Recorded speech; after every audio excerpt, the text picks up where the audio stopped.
Hello everyone! Isang dessert na naman po na hindi na natin kailangang i-bake. Saktong-sakto na pwede nating ibenta or pwede rin pagsaluhan ng buong pamilya ngayong darating na holiday season. Kaya naman, meron po ako ditong 2 buo ng cream cheese. Pwede po tayong gumamit ng kahit anong brand. At ito ay akin munang hiniwa-hiwa gamit lamang ang spatula. Hindi ko na po kasi ito inilagay sa room temperature para kapag ating minix ay mas maganda yung consistency kapag sinamahan na rin natin ng ibang ingredients. So ayan, gamit lamang po ako ng electric hand mixer. Kung wala po kayong electric hand mixer, comment lamang kayo dito sa baba. At pipili po tayo ng pwede nating mabigyan ng electric hand mixer, lalong-lalo na po yung mga masisipag gumawa ng recipe ng Udelmo's Kitchen dahil kalimitan po ng ating mga recipe dito ay ginagamitan ng electric hand mixer. Ngayon naman, ay isama na po natin yung all-purpose cream. Ito po bago ko ginamit ay nilagay ko muna sa fridge ng magdamag para pagkatapos nating i-mix dito kasama ng cream cheese ay pwedeng-pwede na natin i-assemble yung ating cake na gagawin. So ayan, yan po yung technique na aking ginagawa. At ngayon naman, syempre para pang-add ng lasa, lagyan natin ng konting vanilla. At kung gusto niyo naman na medyo matamis na konti, maglagay tayo ng condensed milk. Ang dami ng ating ilalagay ay depende sa inyong panlasa. At saka naman natin umpisahan ng muli ang pagmimix upang magsama-sama ang lahat ng ingredients. At habang tayo nga po ay nagmimix dito, maraming salamat po sa inyong lahat na walang sawang nagmamahal sa Udelmo's Kitchen. Kayo po ang aming inspirasyon sa paggawa ng mga simpleng mga recipe na pwedeng-pwede nating pagkakitaan, pwedeng pagsaluhan ng buong pamilya at higit sa lahat, pwedeng pambaon sa eskwela. Kaya naman, this is Bella, ang inyong kusinero ng Udelmo's Kitchen. Kung bago po kayo sa channel na to, welcome na welcome ka. At kung dati ka naman, welcome back. Kaya naman, don't forget to subscribe, like and share, at pakihit mo na rin ang notification bell para lagi kang updated sa mga bagong upload na simpleng recipe mula sa Udelmo's Kitchen. Ipagpatuloy lamang po natin ang pagmix hanggang sa ito ay maging creamy na. Ito naman po ay hindi magiging watery dahil itong ating cream cheese at saka yung ating all-purpose cream ay naka-fridge po. Hindi ko po talaga sila inilagay sa room temperature para tayo ay hindi mahihirapan.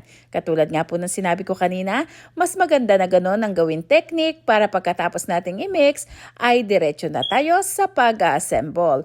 At ang isang tip pa rin po na pwede natin gawin, ang ating hand mixer ay ilagay kaagad natin sa high speed. Kung ito po ay hanggang number 5, ito doon nyo kaagad sa 5 at nang mapadali ang paggawa natin ng cream na mixture. At isang another tip naman po tayo para mabilisan nga ang ating paggawa nitong cream. Gumamit po kayo ng mixing bowl na medyo makipot pero malalim para naman hindi mag-aapawan yung ginagawa natin. At ito na nga po yung consistency na ating hinahanap para lamang po siyang malambot na icing. So ayan, ganyan po siya. At ngayon naman, yung ating homemade na biscuit spread ay siya nating isasama dito sa cream na ating ginawa or dito sa ating cream mixture. So ayan, ang dami po ng ating ilalagay ay depende sa inyong panlasa. Kung gusto nyo na medyo strong yung lasa ng biscoff, ay mas dagdagan natin ito. At kung okay lang naman, yung paparating lang ang lasa, maglagay lamang tayo ng mga at least 3 tablespoon sa ganitong karami ng cream. At muli gamitan natin ng electric hand mixer para mas madaling mag-incorporate ang lahat ng ingredients.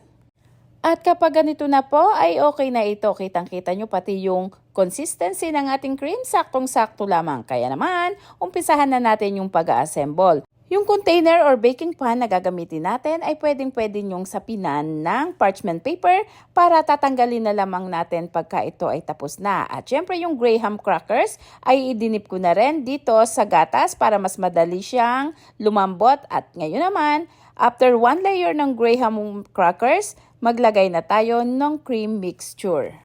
Ito lamang po ang lahat ng ingredients na ating kailangan at ang ganitong proseso ay ulit-ulitin lamang natin hanggang sa matapos. Halos pareho lamang ng pangkaraniwan na graham na ating ginagawa.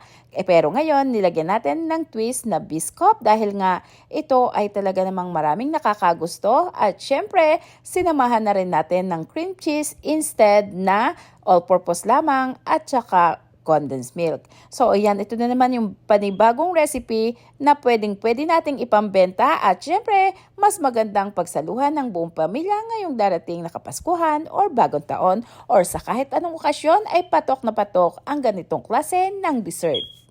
So ayan, bali alternate lamang din po yung ating gagawin, graham crackers na idinip natin dito sa gatas and then yung ating cream mixture. Tapos, kung ilang layer yung kapal ay depende po sa container na inyong gagamitin at syempre, depende din naman kung gaano kakapal ang inyong gusto. So, ayan sa akin po ay 3 layer lamang, 3 line ng graham at syempre 3 rin naman yung line nitong ating cream. So, sa pinakataas, cream po yung aking ilalagay dito. At ngayon naman ay atin lamang pong pantayin yung ibabaw.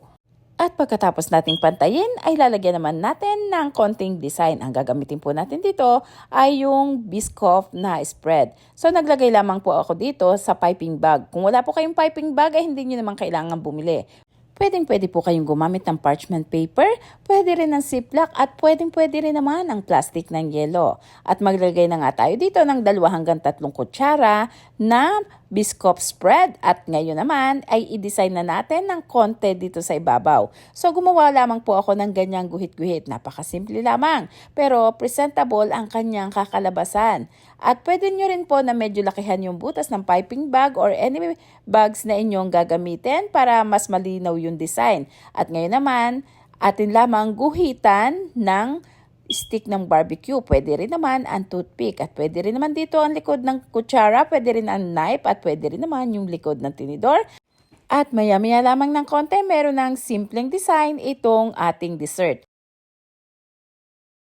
At ito na nga po siya. Talaga namang akala mo naman ay hindi stick ng barbecue yung ginamit para sa simpleng design na ganito. Ngayon naman ay atin ang i-freezer ng 3 hanggang 4 na oras. Mas maganda rin kung magdamag. At pagkaraan na magdamag or 3 hanggang 4 na oras ay pwede na natin siyang husgahan, sintensyahan, or syempre naman ay atin ang titikman. Pwede na rin nating iserve. At ito nga, tinanggal ko na dito sa ating baking pan.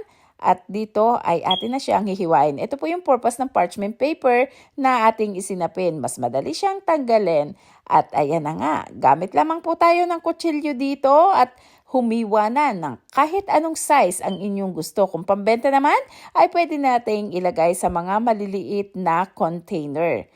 At kung magdamag nyo po siyang inilagay sa freezer, ay ganito yung kanyang kakalabasan. Medyo matigas ng konti pero syempre stay nyo muna sa labas bago nyo hiwain. I mean sa labas ng freezer.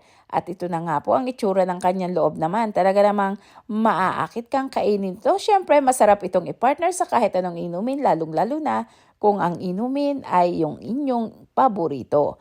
At ayan, hiwa lamang po tayo ng size na inyong gusto. At ito na nga, meron na naman tayong naibang recipe ng graham. Ito yung ating graham Biscoff na cream cheese. Kaya naman, kakaibang lasa, perfect ngayong darating na holiday season, pwedeng pambenta. Kaya naman maraming salamat pong muli sa inyong lahat. Bye-bye, mag-ingat po tayo.